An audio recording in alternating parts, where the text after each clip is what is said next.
Attention! Urgent update para sa mga naghahanap ng murang property. Bank foreclosed unit po ito and bidding na today, December 9 at exactly 2 p.m. As in, mamayang 2 p.m. na. Kung naghahanap ka ng 40% to 50% below market value, ito na ang pinaka-solid na deal na makukuha mo ngayong taon.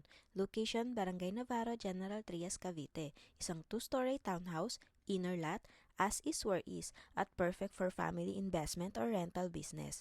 Property details: floor area 60 square meter, lot area 50 square meter, 3 bedrooms, 2 toilet and bath with 1 car garage. Starting bidding price, 1,642,200. Mas mababa pa sa presyo ng regular RFO townhouse sa area. Reservation fee, 50,000. 10% down payment, 164,220.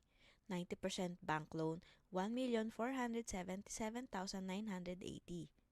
Note: bank fees, transfer of title, and other charges are not yet included. Why you should join the bidding? Mababang starting price, 2-story townhouse na hindi row house, General Trias, prime location, perfect for investment, high rental demand, hard to find property under 1.7 million starting price sa area na ito.